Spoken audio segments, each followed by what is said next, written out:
amen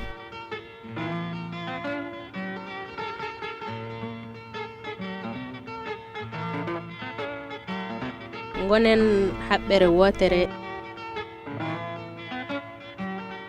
mbele ñiɓnen aadaji men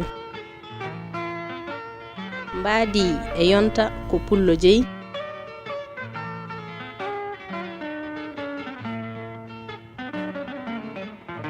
eɗen cari eɗen caaki nde tawno ko en eggoɓe ɗannungal lomti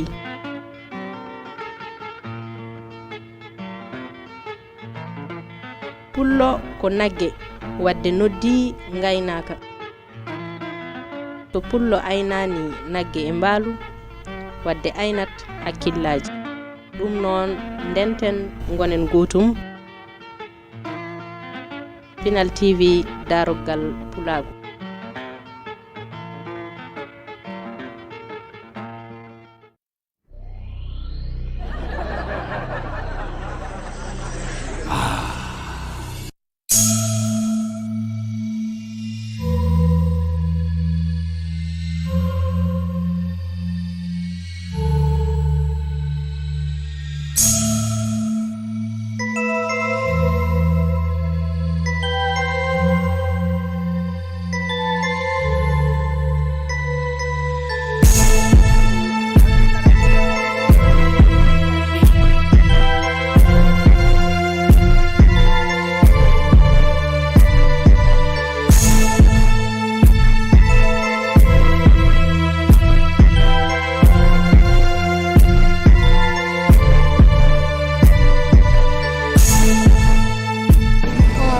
Oui, ça va, je vais bien. Tu vas bien, alhamdulillah. Namnala. Ça va bien. Je suis bon. Je t'ai appelé, toi et moi. Vraiment, Bon, ça va pas. S'il te plaît, épargne-moi les détails et dis-moi ce que tu as à me dire. C'est tout ce que tu trouves à me dire. Et Zab, durant tout ce temps, je t'appelle, tu prends pas les appels, tu vois les messages et tout. Tu ne prends même pas le temps de me répondre. C'est ce que tu avais à me dire, tu m'allais le me dire à la téléphone. Moi, j'aimerais juste savoir le pourquoi. Tu prends même pas le temps de me répondre. Donc, comment pourrais-je faire autrement que ne pas t'inviter ici? J'ai pas le temps, j'ai beaucoup de choses à faire, j'ai d'autres chats à fouetter, donc...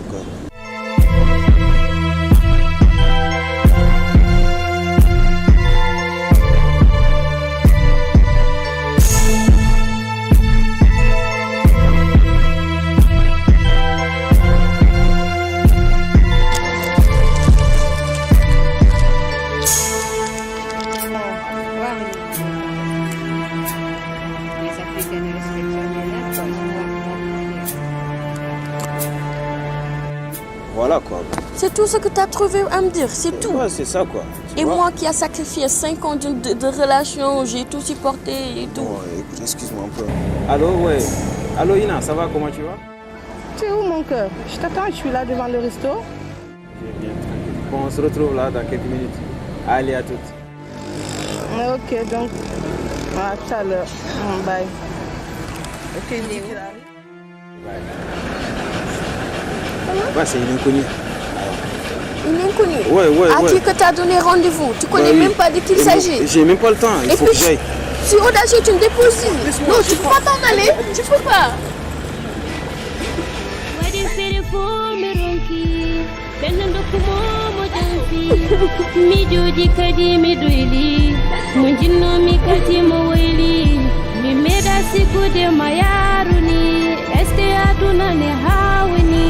Hande kumitane horam o wi ko yejjitina foram hola ribota to jamfata wako medanu yadi anta tawaka hola ribota to jamfata wako Salut, ça va? Tu vas bien? Bonjour. Allez, prends place. Merci. Ça va? Oui, ça va. Tu vas bien? Cool. Namnala. Namnala, il faut ta. Non. Ça va? Ah, ça va, bien, merci. En tout cas, tu es comme ton nom, Zapata. Tu es tout beau. Ouais, c'est Zapata, toute personnalité quand même. Non? Il y a une Tu fais quoi comme travail? Ouais, je suis ingénieur en architecture. En architecture? Ah bon? Je te l'avais dit. C'est nickel ça. Et là, il vient où? Là, ouais, on s'est eu au téléphone et il dit qu'il vient. Ah, ok, c'est bien. On attend? Le menu. Ouais, ça c'est là. Comment vous allez? Ça va? Ça va. Prends place, vas-y. Comment vous allez? Ça va. Elle est belle. Merci. Tout va bien? Ça va. Non, je ne connais pas. C'est Ina. Ina. Elle est là accompagnée avec ses... Ouais, tout à fait. Ina. Ah non, faut pas flatter quand même. Toi. Non, ça se passe bien quand tu dis. Bien, tu vas lui quand même. Medanu yati antatawaka.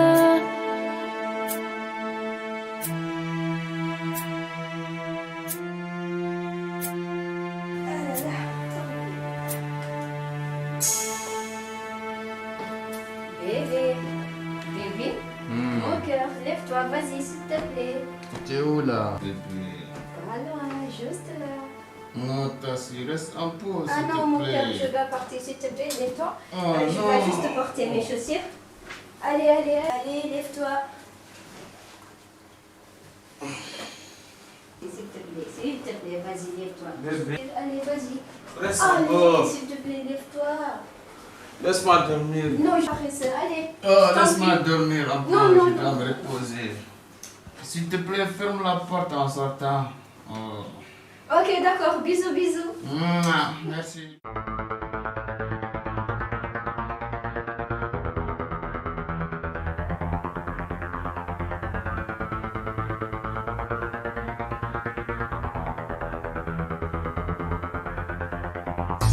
Ouais, Zap. Alors, poto. Comment vas-tu? Oui, on dit quoi? Tranquille, le boulot et tout. Yeah. Ça filme grave, hein? Ah bon? Ouais. Ah, c'est lourd, hein? Ouais. Mais dis-moi, mon ami. Ina, Ouais. elle est bonne, hein? Ah bon, tu trouves qu'elle est canon? Elle est belle, charmante, sexy aussi. Ouais, c'est Zapata. Zapata à la bonne vision, man. En plus, elle est riche. C'est pas par hasard que je l'ai surpris, toi aussi. Voilà, c'est ça. C'est une super canon. Voilà, c'est ça. Bon. En plus, sa copine là, que tu m'avais présentée hier, sa copine que tu m'avais présentée hier. Non, t'as elle est confondu, mortelle. Écoute-moi, mon frère, c'est pas sa copine, je dis, c'est sa cousine. Voilà, c'est là. Et je sais que tu as pris son numéro, je sais. Mais on a passé la nuit ensemble, je te dis. Non, man, t'es rapide, hein? Non, on a Et pas. toi, t'es un grand bandit, hein? Là, non. Ouais, quand même. Mais regarde, par contre, ta copine là, c'est pas. La village, Ouais, c'est pas. écoute là, je dis, quand on est là, on parle que du tout chic classe, quoi. Tu vois, Voilà, c'est ça. le truc de ça là. Ouais. Elle est moche et puis voilà quoi. S'il te plaît, essaye de le mettre à côté quoi. Non, tu sais, ça, épargne-moi de celle-là. Par contre, on parle entre mecs, on s'en fout des trucs villageois. Voilà. Moi, c'est Ina qui m'intéresse, moi. Voilà, tu vois. Pote. Tu Elle sais, est riche. tu sais, c'est Elle a même une voiture. Yeah. Mais mon pote aussi. C'est maintenant qu'on est dans le même lot, mon frère. Voilà. C'est maintenant que je vois mieux. Voilà, maintenant on se comprend bien quoi. Ouais, C'est ouais. maintenant vraiment qu'on a le même langage quoi. Xam nga. Exactement. Voilà, chicha là. Yes, c'est malade. Ouais, trop mais voilà. Alors, regarde. Yeah.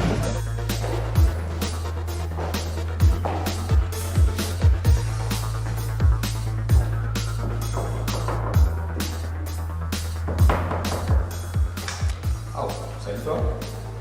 Comment vas-tu? Tu es là? Non, ça c'est rare. Ok, comme tu veux. Sinon ça va? Ça va. T'as dîné?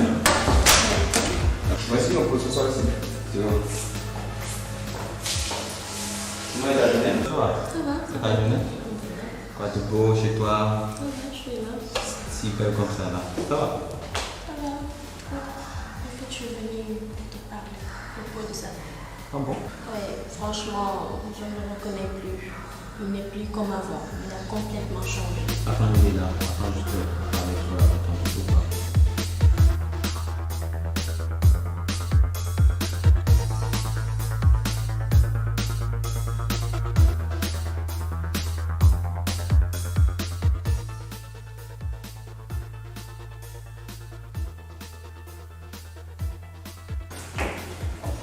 Allô, là, comment tu vas? Ça va? Très bien, et toi? Ouais, tranquille. Sinon, c'était comment la soirée d'hier? Je suis un peu crevé, je suis rentré un peu tard. Je me suis couché un peu tard. Après le resto, nous sommes partis en boîte. Je suis au KO. Boîte. Ah bon? Ouais, tout à fait. Mais tu es malade, tu es en train de jouer avec ta vie. Et ça là? Laisse-moi cette villageoise. Bref. Dis-moi, comment tu vois mon avenir avec l'autre là, Marina? Non. Moi je sais rien dire. Sérieusement. Bon.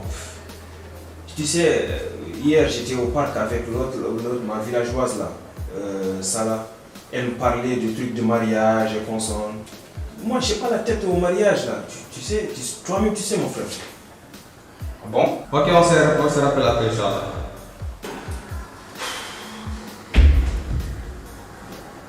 Voilà.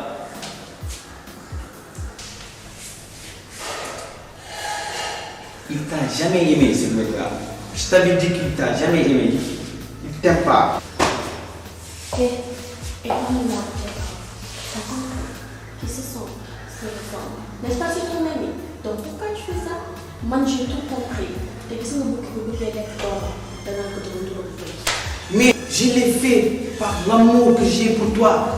Tu appelles ça de l'amour? Oui. Émilie est ton ami devant sa propre copine. Mais ça va pas chez toi. Mais Comme la ligne de fille, mais ligne bug, tu ne l'auras jamais avec moi. Le bug? s'il te plaît, Ne me touche pas, s'il te plaît, ne me touche pas. Mais yo, dans le top.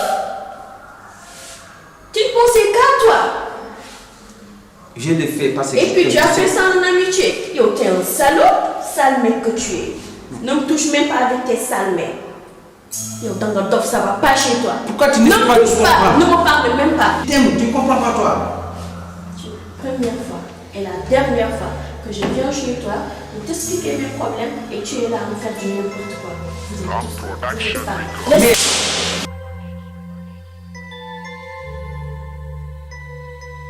Wadi fere fo me ronki ben dokumo mo jamfi mi joji kadi mi doyli mo jinno mi kalti mo wayli mi meda sikude mayaruni eske aduna ne hawni hande ko min tane horam o wi ko yejjitina foram hola ribonta to jamfa tawaka medanu yadi anta tawaka hola ribonta to jamfa tawaka medanu yadi anta tawaka yimbe kone chete. Allô Ina, comment tu vas? Ça va. Aujourd'hui tu es en mode calme là, qu'est-ce qui se passe? Il n'y a rien. Non, je te connais quand même Ina. Tu me dis que tu vas bien, tout va bien, mais quand même t'es pas jamais... Mais après, je te dis il n'y a rien, donc il n'y a rien.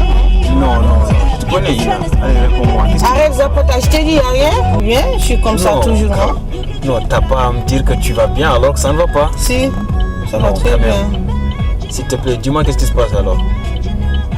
Oh, il n'y a rien. Regarde-moi s'il te plaît. Arrête, S'il te plaît, dis-moi qu'est-ce qui se passe.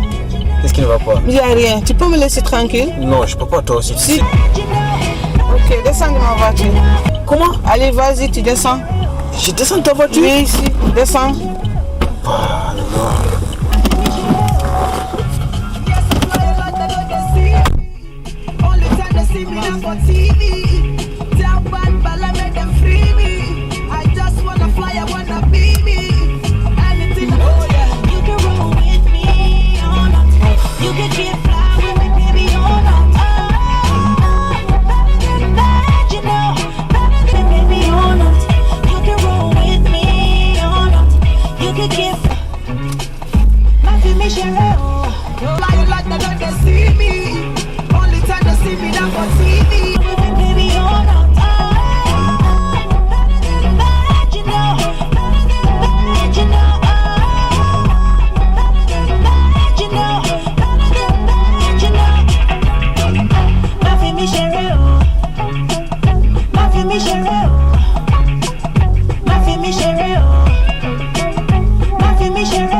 Oui.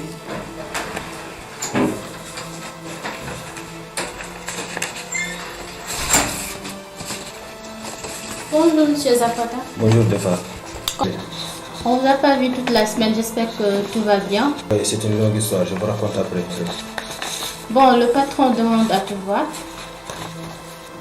D'accord, j'irai le voir à son bureau. Non mais monsieur Zapata, vous êtes absent. Le patron, il était en lune de miel et il est venu avant-hier. Il veut vous voir à son domicile. D'accord, je vais passer à son domicile. Il veut vous voir tout de suite. Defa, s'il vous plaît, sortez de mon bureau. J'irai le voir à son domicile. Ok.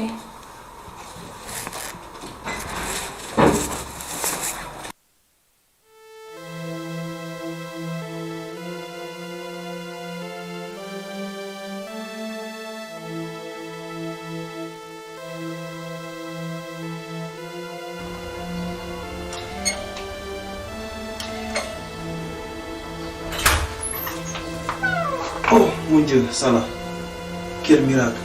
Je t'ai cherché partout. Je suis même venu dans votre ancienne maison. On m'a dit que vous avez déménagé. Je suis là. Tu vas bien? Très bien. Ah là, je suis rassuré. Je t'ai même cherché pour te demander pardon. T'inquiète pas, c'est déjà fait. Bon, tu sais, maintenant, je suis prêt à me marier avec toi. Tu n'as pas à chercher, tu n'as pas à travailler comme femme de ménage. Ah, ça. Vu que tu m'as toujours considéré comme une boniche, tu veux toujours te marier avec une non, villageoise. écoute, non, j'ai jamais dit ça toi-même. Si tu le dis quand même. Si tu le dis. Mais écoute. Tu fais quoi, chérie? Tu t'adresses à qui? Ah, ok. C'est Zapata. On dirait que vous vous connaissez. Oui, mon gars. C'est un ami d'enfance. Bien vrai que vous vous connaissez, mais bon, je te présente mon mari. J'espère que tu es très Est-ce que aduna ne hawani hande kumitane horam obi ko yititina foram hola ripunta tu jamfata wako medanu yadi antata wako hola ripunta tu jamfata wako medanu yadi antata wako yimbe kuni chiti no mimbadi Zapata timinani adi medanu yadi antata wako.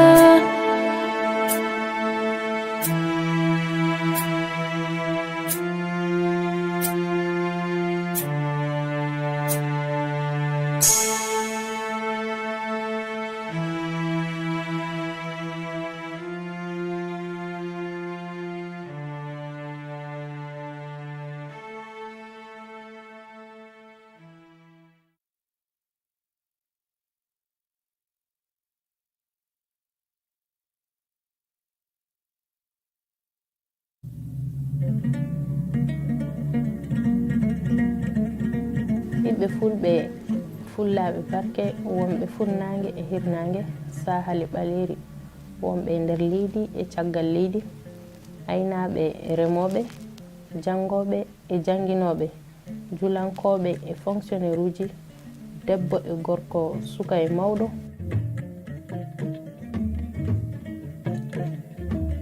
fof ngummiima ndari mbele Pinal TV no wooda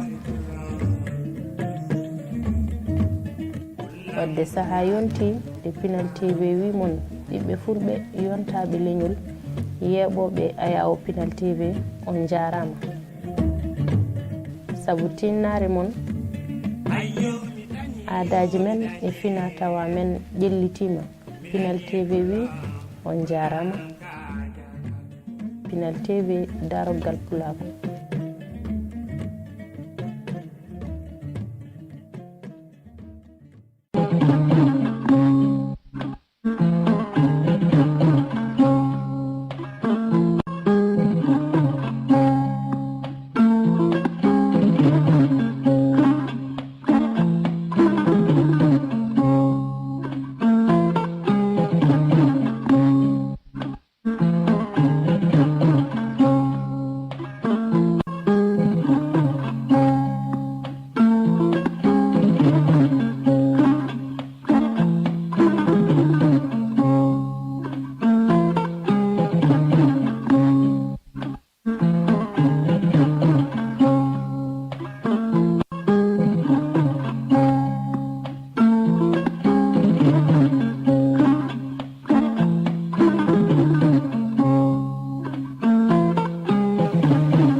leliɗum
ardiɗi salaga ɓeɗo fof ina ɗo gemmunaɓe ɓeɗo fof yimɓe no ɗo sorfa gaagi murtani gaagi mali sorfa leye seɓɓe leye fulɓe yimɓe no ɗo eyi wuuro meɗen jaga dromme jongaga tambakara ñañalla yimɓe mabɓe no ɗo ha giifi kolomba ɗum ɗo woni halatuna cheikh ewa jinnaɗo meɗen gorko asi lewni fe mum bora yorogre jamana ñamo fe kana tugamma hokmala an hakkil siraka fe mum ɗomo o yiɗi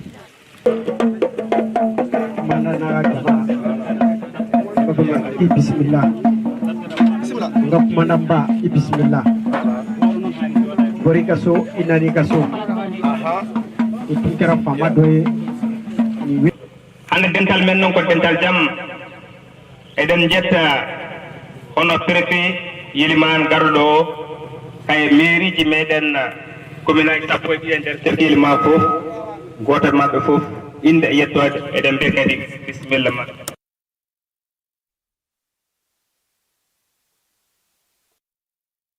awde woni ken ɓiɓɓe Mali enen fof joni en ummoto daroɗen mbaɗen jimol leydi Mali woni jimol jeytare Mali o ɗum ɓeɗa ko l'hymne national Mali ɗum noon ɗum puɗɗorɗen taw caggal ɗum puɗɗoɗen golle ɗum noon jarada Mamadou Pouy Sala Baccioji atono ɓuuriɗo ɓokkina yeela kanko arata waɗande meɗen golɗon jimol joni joni on jettama on beltanama en calmini noon musidɗo meɗen sehilaɓe meɗen ɓe ganduɗa tawa ko préfet e dendagal wondiɓe muɗum eɓe toon to yelimani eɗen mbiya bisimilla mabɓe ɗo e golle meɗen ɓurɗe mawnude woni garden koye nelal hono biyeteɗo lamtoro hono gardiɗo torankoɓe nder diwan o ko ardi ko foof holko woni ngal ɗo dental holko woni fandare dental meɗen ɗo fandare dental meɗen ɗo ɓurgal mawnude hande ko adi ko foof ko yo dental ngal yo en mbaw yiitodirde ko adi ko foof ko yo torowol gotum so ɗum yawti fandare dental ngal addi meɗen ko fiilde hooreje mboroɓe piileteɗo o noon ko gueɗe seeɗa o hani haalanede ɗe o foti wadde kanko piileteɗo o piileteɗo ko addi ko foof gollal makko ɓurgal wadde important woni yo o jokkodir yo won hakkude laamu leydi e hono wiyete e yimɓe leydi ndi ɗum woni yimɓe makko so woni ɓiɓɓe leydi ndi ene cohli e gofranama leydi ndi kamɓe ɓe poti yaade to makko kanko ɓe kalanam ɓe ɗumin cohli e ɗum ɗo e gofranama kanko haalande gofranama so ɗum yawti tawi kadi gofranama no sohli e yimɓe mboroɓe ko kanko kadi arata e kamɓe garata e makko ɓe kalanamo on ara haalana ɓeɗo aha gofranama no sohle mon ɗum ɗo e kadi so ɗum yawti kanko on lamɗo mboroɓe o beeteɗo arɗo ko kanko jogoto guinol hakkude makko e lamtoro hono gardiɗo torankoɓe ɗum woni Abdoul Aziz Diallo kala ko sohla e nder Mboro kala ko foti sohlude gila e gueɗe mum koɗe mbawi wonde foof ko kanko ɓe kaani noddude mbiya aha yettinan men lamɗo meɗen enen eɗen cohli kadia o so waɗi hen jelogal mum woppata guel mukko guel ora taw guel ala mande maggel kono sen jibinirama ɓiɗɗo hande kewɗen ko woppude ɗum ha yonte yiilade ɗannade no mbawi fewnan ɗum kayitaji jelogal ɓiɗɗo noon woni kayitaji ɗi ñalel men ɓurani men ɗi men bandiraɓe fedde nde arde ko gam haɓade ɗeɗo caɗele beele eɗen natta wonde tumurankoɓe woni wonde tumuranke wona ko ɗo mamam wonno wona ko ɗon jatan wonno wona ko minen peƴƴi ɗo baali amen jofanno wona ɗum woni jeyede nokku jogoɗa kayit kollowo ɗum ɗo ko carte d'identité national jeeyami koye leydi Mali walla ala jeeyami koye leydi Mauritanie walla ala jeeyami koye leydi ndi mbawɗa jeeyede foof kono noon hande eɗen fulɓe woni caɗele men ɓurde mawnude hande leptoɗen ɗe ha ganduɗen eɗen poɗi haɓanade ɗumen ha aduna o yiya eɗen kaɓano ɗum ko caɗele ko faate ɗereji ina makki en eɗen goppi ɗum eɗen ndumti ɗum so ɗum yawti e goru hoɗoru mbiɗen bandiraɓe gurel Samba gurel Yero gurel Paate bonni gurdam meɗen addi jawol meɗen bonni en denten koɗen kodden ƴeewe ko woni ɗo koye tana ha naajo kono hande e nder tana en tawta ɗo galleji sappo beele ɗum wona gacce bandiraɓe sen ɗaccani egga hoɗa en keɓata hujjaji meɗen en keɓata jam meɗen enen poti woppude eggo hoɗo fedde nde ma darana haɓade eggoro hoɗoru ma en kadi ƴeewen no feewi kadi kaɓano ɗen human binnagal saabu son jii caɗele men ɗeɗo foof ko affaire human binnagal so en janggani en koɗani koye caɗele gonɗen ɗum noon bandiraɓe ƴewtinoɗen koye men pullo e woni ceɗɗo e woni capaɗo a woni bamaranke kala mo koyde muɗum ɗiɗi ƴetti ɗuɗum nani ɗum ɗo tana aliou ñamɗo salminagam ina e maɓɓe ha yanti kadi e leƴƴi kadi kawruɗi ɗo jiyete onon woɗaɓe e woɗon mboroɓe baray katinaɗo bisimilla moon on ummima to jeeyana ɗon on gari to jeeyana ɗon bisimilla moɗon ɗo woni tana ha ali jaam kala ko neɗɗo e moɗon miiji kala ko yiɗi yo haal hay hunde ko wontata so wona ko jaam tan sabi ko ɗo jeeya ɗon bisimilla moɗon holɗo mawɗo woni to yemaɓe min wadde noon mbaɗen feere jogoɗen ardeɓe ko wala anga fereke anga mogo sugani anga mogo danni ñogo an ñema no jogortoɗa haaji e wuuro ngara namnoɗa joom wuuro ni ko imagoɓe se dugula katta dugu tigi ñininga cugamma sa namnima e mboroɓe sa joguima haaji e mboroɓe yo taw eɓe jogui garɗiɗo goto ha jombugo on ko goto tan ko ni tara mboroɓe fena fe iɓe tawi ɓu fena ka ñemade ñininga sa yeeyi to waɗaɓe taw ko ni tara waɗaɓe fen fena fe yaɓe keteni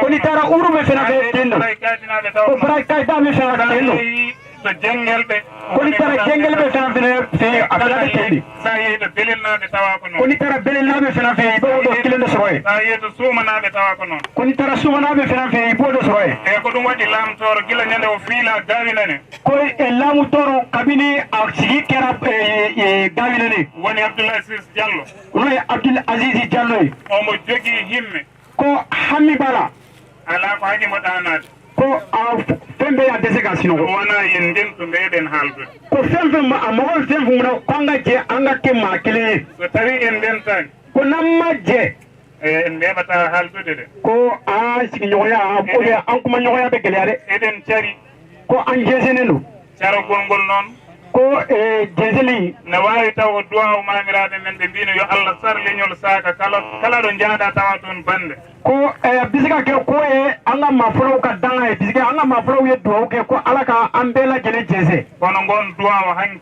ko moƴƴo wonno ko kunu ko duwaw ɲuman dɔ tun do hande noon en goni watta ko boni ko bi duwaw ɲuman tɛ dɛ ɗum noon yo Allah rendin men e ɗerɗe taw wona e pooyede tan ko ala ka to anga je ka ke kelen ye an dusukuna yo Allah addan men jam e deejere leydi ko ala ka hera nati jamana kono ka basiki nati jamana kono ko ɗum wonno hen seeɗa koye nangue gonɗen en mbawa junnade ko ni kuma de tumba bolo ka jisi e bela jelema bandiraɓe yafuye kaɓe yafañi bela jelen fe jarama marjuma ba directeur radio pinal ñor walla مالك يوم الدين إياك نعبد وإياك نستعين اهدنا الصراط المستقيم صراط الذين أنعمت عليهم غير المغضوب عليهم ولا الضالين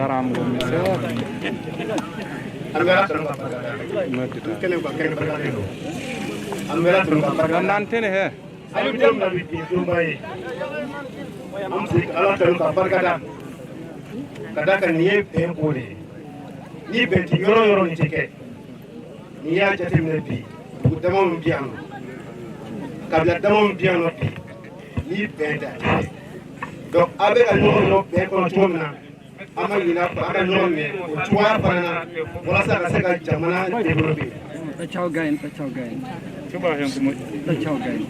ne nisɔndiyara kosɛbɛ n sewala kosɛbɛ weltima no feewi n sewala yɛrɛ o weltima no feewi kalmi sɔgɔna an nana fo ka se sisan ma ina subaka Allah dimino ha joni no feewi parce que a mana kɛ cogo o cogo fo dɔ ka kalan fo kalan ka kɛ o wi kala no mbatten ko ma jangen alhamdulillah donc ngor kalan kɛla alhamdulillah o wi yeso kalan fana kɛ donc sara kalan fana kɛ a fi dɛmɛ kosɛbɛ o wi sen batti hen kadi demgal tubankore walla ɲini aw fɛ aw ka jija kosɛbɛ pour que denw se ka wolosɛbɛn sɔrɔ cogo min na ɓiɓɓe ɓe mbawa heɓde kayitaji jibinande e b'a k'a fɔ ni jamana ye dɛmɛ di donc mɔgɔ hakɛ min bɛ dugu kɔnɔ o wi so tawi leydi immima neldi ballal ko yimɓe windiɓe ɓe tan keɓata sen temedere bani arde ko nogas bindi ko ballal nogas arata ni ye tan ha tabi a fɔra ko dum biya donc a dum ma ca mais mɔgɔ min kɔfɛ o de ka ca kosɛbɛ o wi sa daari tanan galleji gon jooɗi kewani kono noon galleji ɗi ngala ɗo ni ɓuuri goɗɗi ne kɔni n bɛ mun ɲini aw fɛ o wi kango ko nardi an bɛ kɛnɛ mun kɔnɔ o wi dingal ngam gonɗen e nder mungal an ɲuman sigira o wi e jooɗima e bisimillahi annuma ka wuli o wi e gummide walla dallina attaque kene o wi dingiral ngal ma wore ɓe sika bulota yorowre ma jonde nde ma hono muɗum kadi ne wawi wadde banggue goɗɗo na ñaade ma wore ɓe sika bulota yorowre o wi soko ɗo moƴƴi banggue goɗɗo ine wawi kadi ne wadde ko mum attaque o kene o wi yo won ngal ɗon dingiral wayni hakkillatade de o wi ɗum ko hakkille makko hande noon ko weltare tan mbeɗa salmina mawɓe Tooro arɓe ɗon ɓe fof yimɓe tedduɓe arɓe ɗon ɓe fof mbeɗa salmina ɓe mbeɗa wiyaɓe bisimilla maɓɓe e kala kadi mo heɓani arde toon eɗen mbiyaɓe bisimilla maɓɓe eɗen mbiya bisimilla maɓɓe Tooro mbeɗa ñaagui moon nangodire Tooro mbeɗa ñaagui moon gonen neɗɗo goto Tooro mbeɗa ñaagui moon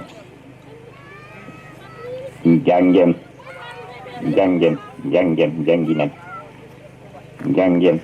janginen Tooro tinnoɗe e jawdi men ndi koɓe mbiyata men kon ɗo nakkon ɗon ndiri hen ndewe heede oto goppeɗi ndewe hen ko ɗum tawɗen ko ɗum ganduɗen ndene jawdi ndi ndi ɓeydo ndi wilta ndi mawna Tooro nangodiren hono no mbirunomi caggal ñande dental men gaawi nde ko jinmi maw Tooro tawa eɗen jogii mawɓe leñol fof ma yimɓe hodduɓe fof tawa ina ƴeewi neɗɗo ina gardini ɗum ina jona ɗum ɓe ƴeewa neɗɗo moƴƴo tedduɗo bawɗo yoltude hujjaji maɓɓe ɓe gardina soɓe pellitimo ɓe gardini fof ɓe keeda caggal Allah ɓe keeda caggal mum ko wiiɓe yoɓe mbaɗ ɓe mbaɗa ko wi yoɓe goppu ɓe goppa eyyi kala ko ɓe ƴeewa leñol fof noon mbeɗa yiɗi wona mboroɓe tan wona baray katinaɓe tan wona waɗaɓe wona tasarnaɓe wona torjanaɓe wona jalluɓe guulelle dendagal Tooro fof ɗo yimɓe ɓe goni hodduɓe ina mbawi rendude gona mawɗo goto mbaɗa mawɗo goto ɗum noon yowaki e leñol ngol ɗo tan ala kono so mboroɓe mbaɗi mawɗum en baray katinaɓe mbaɗi mawɗum en ina moƴƴi yo yimɓe ƴewmo jona mbaɗa teddina ɗum so gure Tooro ɗe koye mbaɗi mawɗo enen fof en jokkodiri kala ko kewi tawa eɗe goto fof no humpiti kala ko are men eɗen mbawi ndendude joodoɗen kalden no mbaɗaten ɓuuri no mbaɗanmi eyyi ha joni eɗen ñaagui Allah oɗo batu puɗɗotoɗo yallah waɗ hen moƴƴere yallah waɗ hen kawral yallah waɗ hen nanodiral yallah waɗ hen moƴƴere yaajede ɗum noon eɗen ñaagui Allah moƴƴere eɗen ñagani leñol ngol moƴƴere eɗen ñagani leydi Mali ndi moƴƴere yallah artir jame nder leydi Mali yallah artir deeɗe nder leydi Mali mami arte noon caggal joni so Allah jaaɓi komi garowo toon ko ɓooyata hono kabaru puɗɗogol golle forage uji ɗi somi ari toon guure ɗe fof mami yetto hen so Allah jaaɓi inchallahu so hawre hoddiroɓe joni noon tinnoɗe yallah faabo yallah newnu golle ɗe mi weltima hay so tan batu tan mbaɗon tan joddoɗon tan yimɓe fof jiyamon oɗon gondi ko ɗum hunde mawde tinnoɗe woto ɗum wayru hakkude mon eyyi guure keddiɗe ene yo mbaɗ hono no tana ha waɗi ni ɓe jaaha ɓe ndenta ɓe ƴeewa mawɗo maɓɓe ɓe gardina eyyi kumpi toon kam jokkodiren balle ɗe ko Allah wallini ko Allah waɗi e juuɗam ko fof so Allah jaɓima mi yettinmon ballodiren hen inchallahu eyyi assalamu aleykum wa rahmatullahi taala wa barakatuh. aleykum salam wa rahmatullahi wa barakatuh.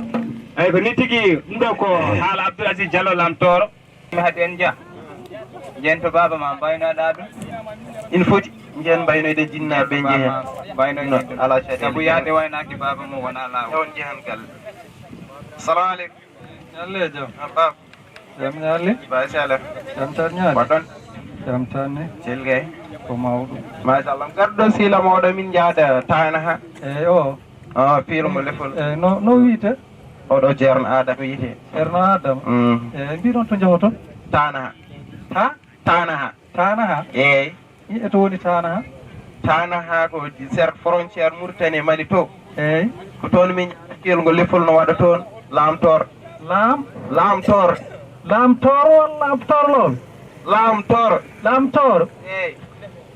eyyi sahaba nani ko ɓe kaali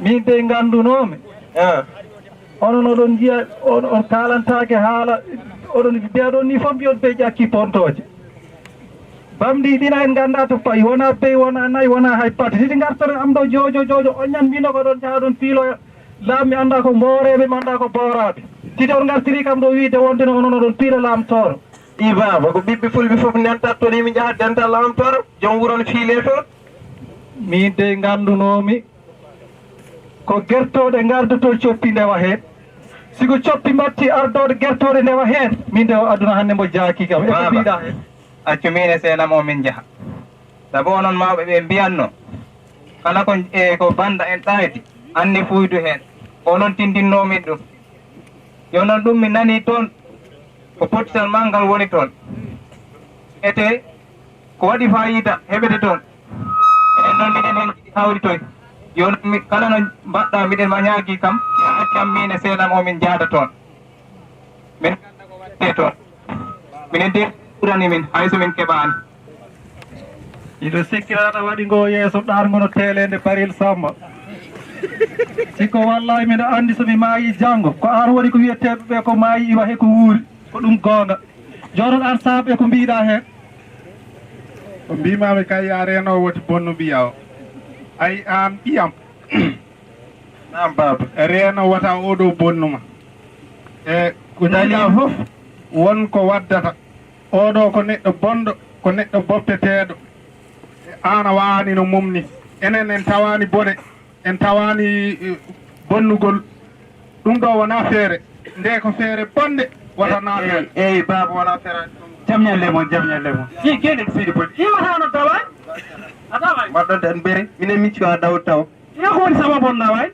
minen de baba en min mbaɗɗat ɗo min mbiyaɓe jaagoɗo ɓe kolli ko min jahata iyo tan fawi ɗum ma mballon min e baba de hoore nde kuulore tinne ɓalle min hen goɗo mbay sara mbaɗa tampere alhamdulillah yettera jam ɓolo woni yanno hol cakire wonde ɗo heɗo sukaɓe mbi ne jahana kawruka e pilgol arɗo mboroɓe mbiɗa andi kay heddi tan ko ñande mi tongaka to taw ko ɓen mbaɗi ɗum ñande fof ɓe gaddaɓe am feere nde ganduɗa nde ɗo feere min komi andanade hay batte eyo ñanden ɗo tan ɓe mbi kam ko ɓe jaaɓe piila laamtoro han ɓe garcam ɓe mbiyattiɗi ko laamu mi anda ko booraɓe mi anda kono ɓe jom minen kam min paamani ɗum boom min paamani ko ɗum yahata min paamani to ɗum iwi min neɗɗo woppata jawdi mum tan wiya hayno to yo ɗum hay goto anda ko ɗum woni est ce que eyyi ko ɗon jaret ɗon iyo noon aduna ono e weddini ha hande de kono ko ɗani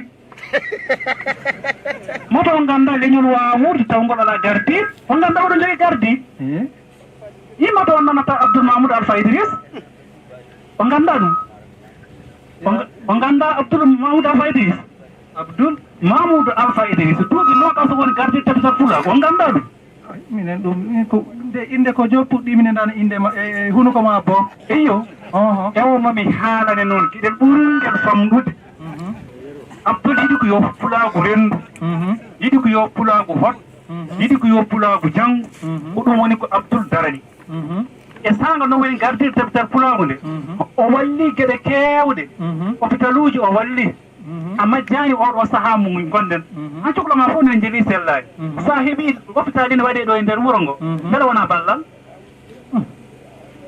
an o ko Abdoul Aziz Diallo goto mo ganduɗa o Diallo mbo nananmi o ka mi anda ɗum meeɗa ɗum yi anda ko ɓuuri hen hawnade aɗa andi enen joni seɗen min ken koɗani te en janggani yantude hen en ɗannaki te aɗa andi joni aduna o fof fadde sukaɓe nene ɗannone ma e gueejuji kono Abdoul Mamoudou Alpha Idriss wi ko mbiɗa haɗana moɗon ɗanle ɗe mi waɗano on projet ji e nder galleji moɗon ndi dawa projet ma sa so jamma ari mbaɗa galle ma ɗum noon ɗum watta caggal ko mbiɗa ko sehlam min ɗum watta caggalam baaloñam kon ndenanami sukaɓam ɓe to woti kon jaroy lugge kon bonno e ɓayde an kala balla baba e ballami sukaɓe ɓe ndena bamɗi ɗi guesel ngel wooda jaaɗo toon kono ɗum ɗo watta caggalam alay saago min nemi hawroya hen ay min gila haade mi immade jaranami ɓanga seeɗam o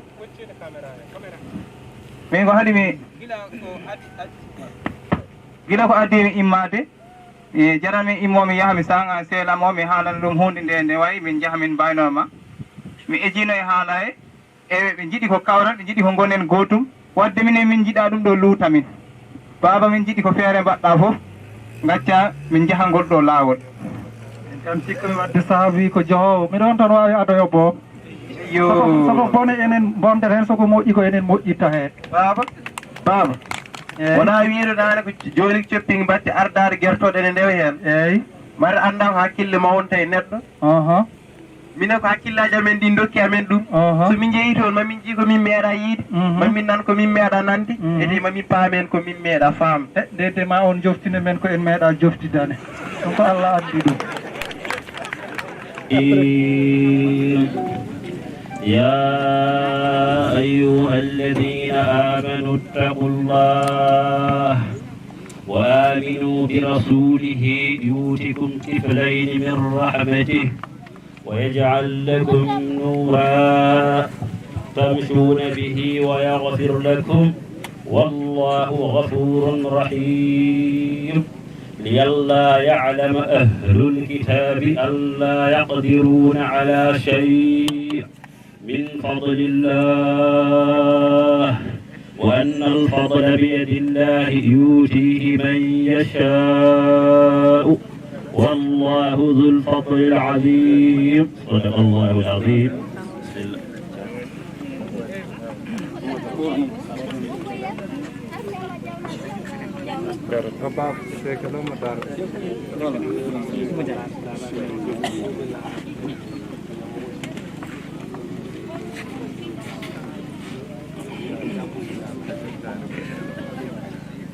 kelle noon tawi on beltima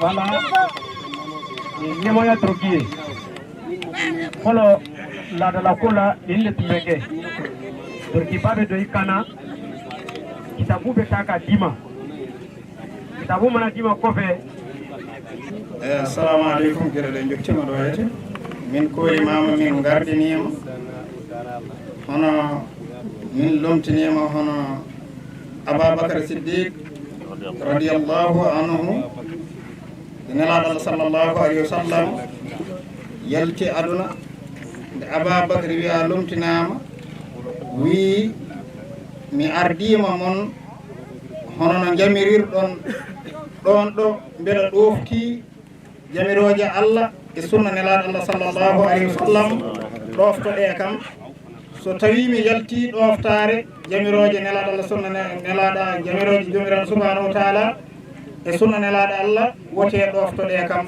nden noon minenne min gondima e Allah nde e jam fotako tooro nde e jam fotako diine l'islam hono mawɗo men biyeteɗo Sekel yo Allah rokke jogorade moƴƴere bismillahi min gondirima billahi wallahi tallahi e gondoje Allah ɓurɗe mawnude e liɓoje neɗɗo wondore ɗe bismillahi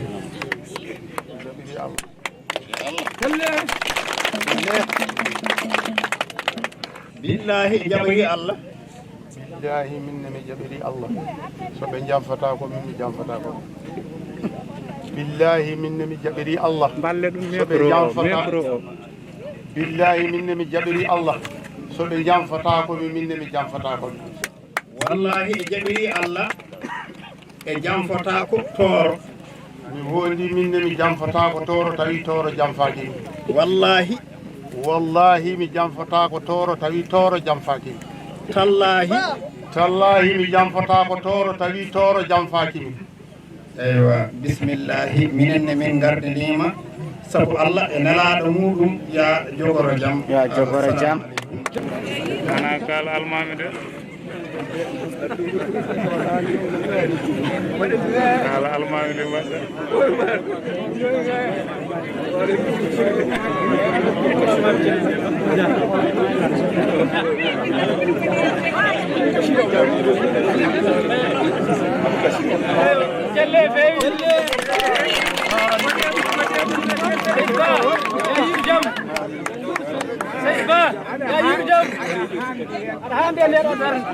Seydi Ba an rokkata koko jeyɗa walla Seydi Ba ya yuru jaam lawlon ceerno yiɗi haalande jaam seeɗa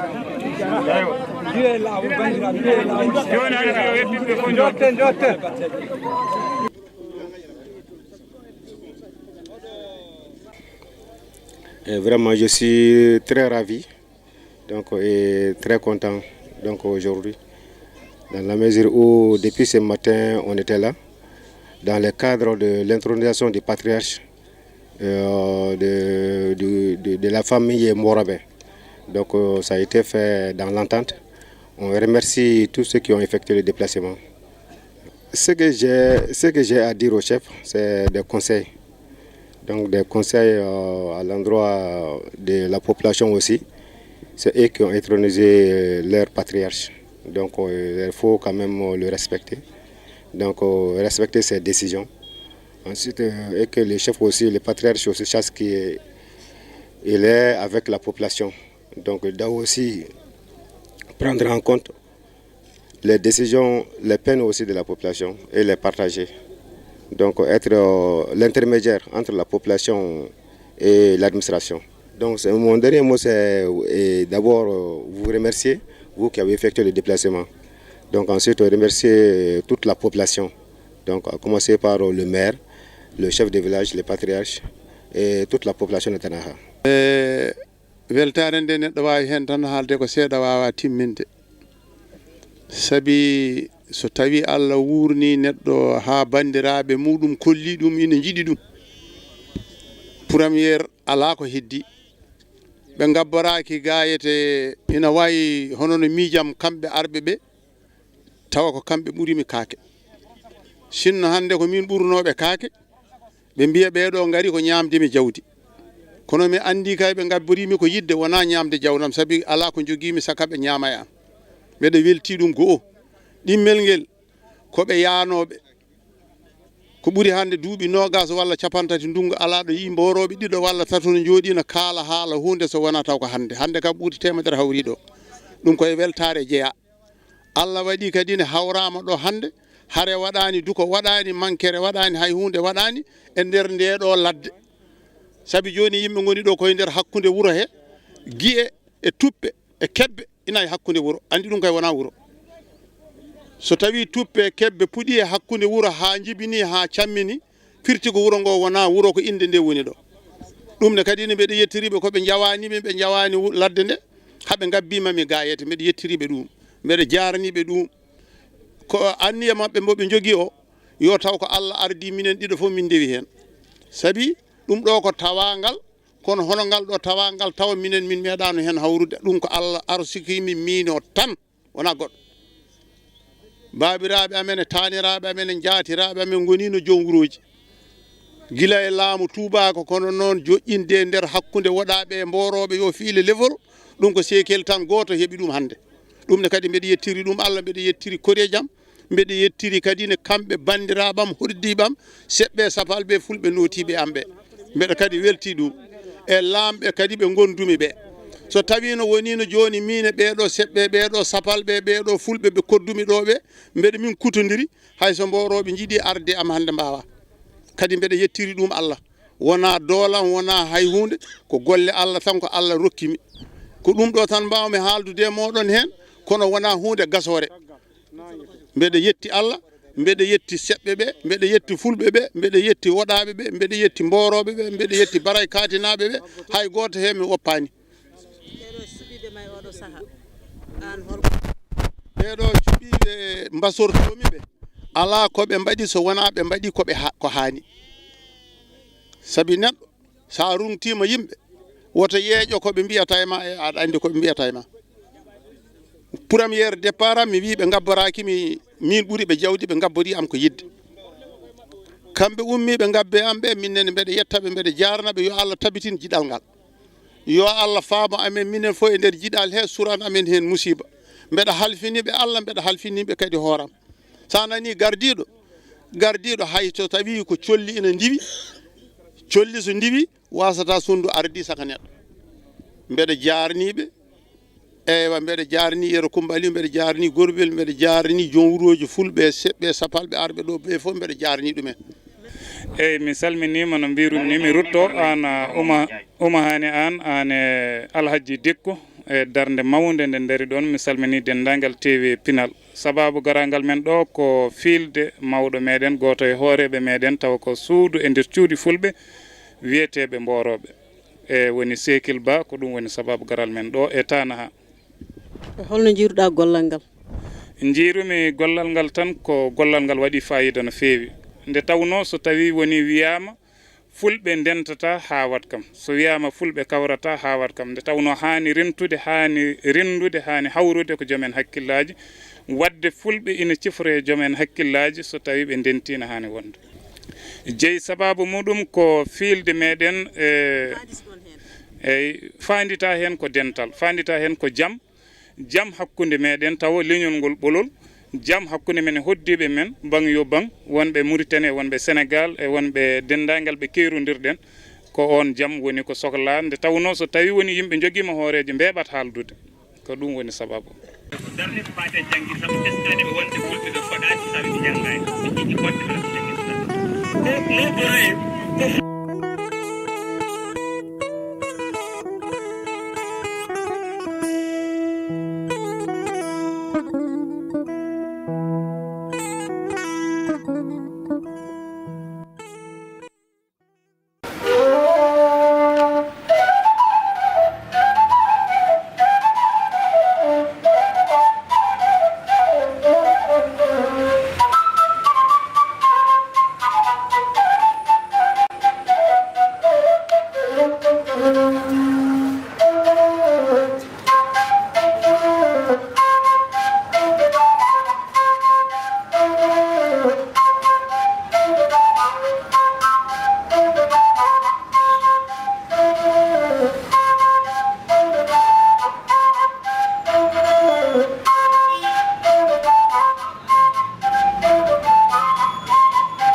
bismillah en puɗɗorima inde Allah kanko woni bawɗo baɗo kanko woni joguiɗo dokkowo ni wiɗo newno kala ko woodi en juule kodda annaba Badji Abdoullahi Aminata kanko woni kodda ɓurnaɗo windere caggal ɗum en calmini bandiraɓe yeeɓiyankoɓe Pinal TV en calminiɓe kala to ɓe mbawi tawede oɗo saaha e ɗum noon en puɗɗorima inde Gueno kadi en calminiɓe no feewi ɗum noon ɓe mbiyama bisimilla mabɓe yewtere men jime jimɗi Pulaar tawi ina waɗanaɓe ɗum walla ina waɗana mon ɗum bani mon debbo Diallo Maymouna Oumar debbo mo heelanmi en jetti nene baba sabu kala ko ɓiɗɗo dañi yo yettu nene o yetta baba ɗum noon en garte yewtere men jime jimɗi Pulaar tawi koye ɗo e Pinal TV e kala e saaha ma en garɗo mbaɗnen bandiraɓe yewtere jime e jimɗi Pulaar sabu jime ɗe ko hunde softinore kadi ene jangguina ene findina e banggueji kala sabu yimyankoɓe men walla windiyankoɓe men ko dariɓe dadiɓe kadi ɓe ngala yedditare e leñol ngol ɗum noon en puɗɗorima inde Allah joni ma en natan jime men ɗum noon garaten ɗo joni koye yimre men wiyetede rendo rendo so ɗaɗi gonti buruti jomum ma e sellani ɓe ene gasa ɓe ene gubba yaaja taw lugguiɗani bonɓe bonnoɓe haala mumen heɗade jarani mo wi ene hoyna leñol koyere mum jombani ngam mo yiilaki jaam so dañi bone hawnaki kala ko wari ha ko mayde hen luurani ɗo neɗɗo fewjata bone tawata koye jaam woni luurani te bone ficcat laaci to yanata andani konngol ko ndiyam so rufi ɓoftude woodani kala ko aɗa ƴooga e nofuru yo won jaam sabu horde ɗum weeɓani kaldowo e leñol yo andu ko haali gila o hoyani ngam so leñol memama ɓiɓɓe mum wata mbano tinani wata ƴeew ko leñol waɗanma sa juumani ƴeew ko mbaɗanɗa leñol ma sa ronkani sa wawa rento ñiŋoje jarani cuusnorteɗo wata dogot taw polgu waɗani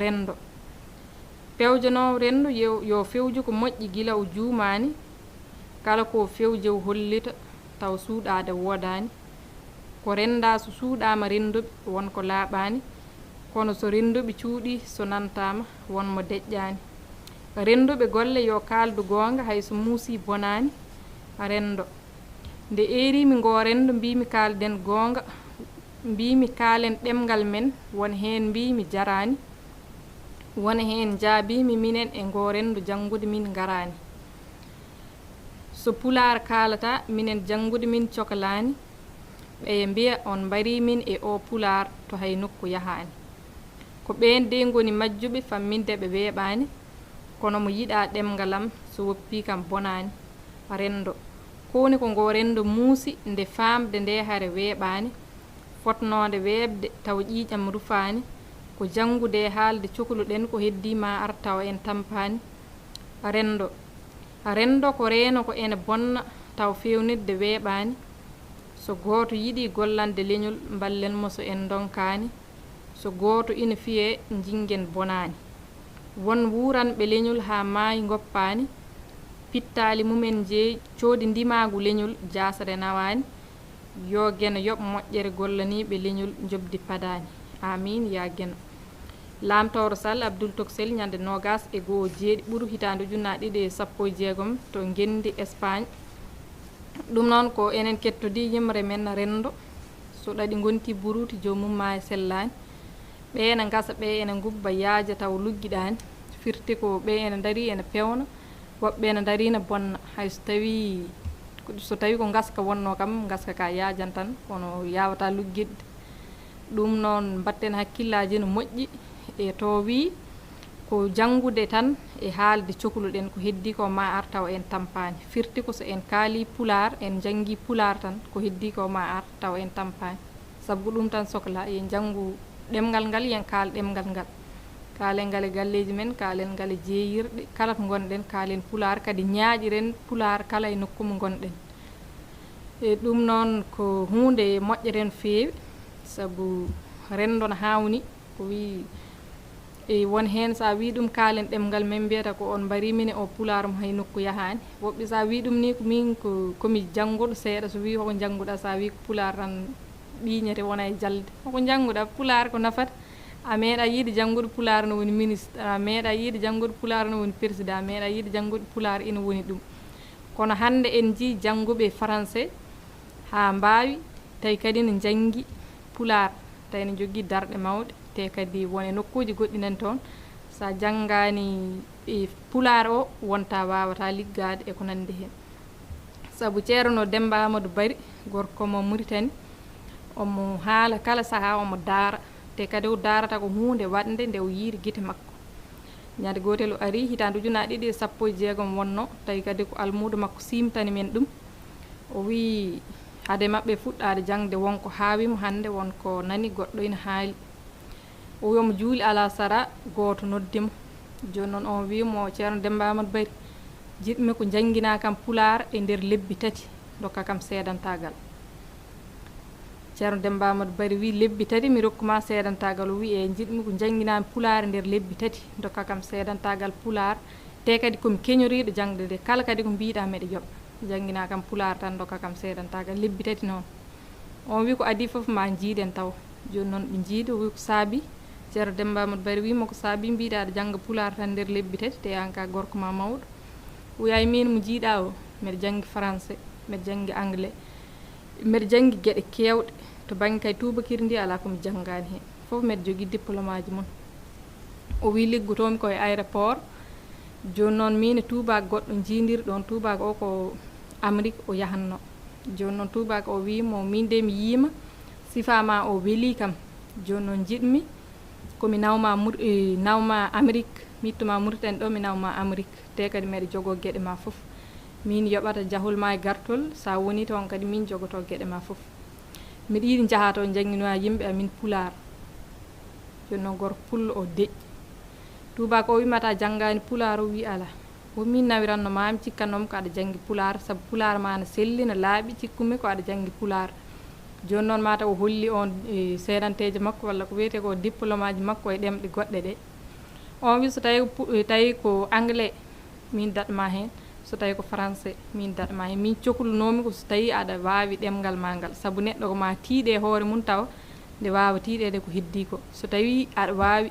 jangga pular nder lebbi tati mi nawma so tawi a wawa gasi mi yiiloyo goɗɗo ɗo e lebbi tati joni noon ɗum jarani gorko baba o yoɓoyde hay so tawi ko million ngaji o yoɓoyde kanko mo jangi o jangirani yidde leñol ngol o jangiri ko yidde buuɗi sabu jangiri ko beele o yaha Amérique ɗum noon wonko janginta ko haali ɗo ko wonko ɗum janginta no feewi sabu won jangiroɓe tan kañum en kam ko ina jiiɗi leñol ngol tan ina janga wonni jangoɓe pulaar gila ganda ni holko jangde nafata ni kono noon wadde kanko ko haali ɗo ko wonko ɗum janginta no feewi ɗum noon wata kennen pulaar o caggal kala ko mbawɗen jangude jangen pulaar o sabu murtoɗo Samba Diop o wi kanko yeddani pulaar tan wiyani yo neɗɗo jangu pulaar tan sa jangi pulaar tan wonko ngakki jangu Qur'an jangu français jangu anglais kala ko jangete jangu sa jangi kala nafooje gonɗe toon ɗe ƴettu gartira ɗum e pulaar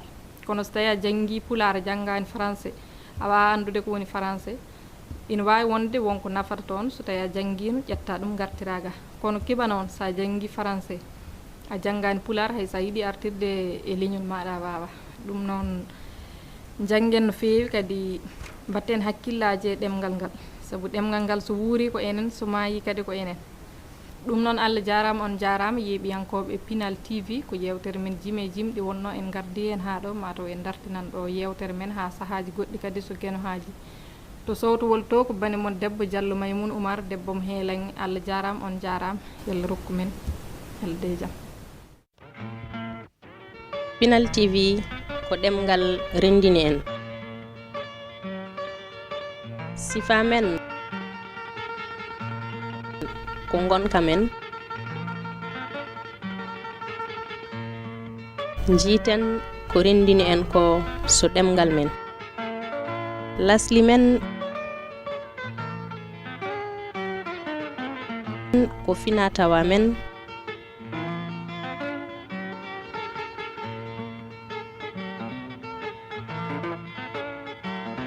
gonen haɓɓere wotere beele ñiɓnen aadaji men mbaadi e yonta ko pullo jeyi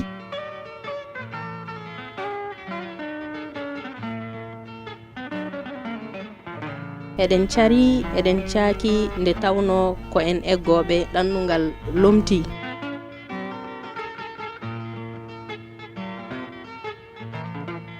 pullo ko nagge wadde noddi ngaynaka to pullo aynani nagge e mbaalu wadde aynat hakkillaji ɗum noon ndenten gonen gotum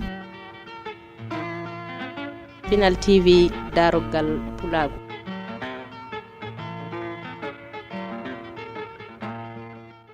Rencontre avec Siti Binti Saad. Joignez-vous à nous pour un voyage dans l'île d'Unguja, île de Zanzibar. Le XXe siècle vient de commencer. Une jeune fille qui vend de la poterie attire des clients avec son doux chant.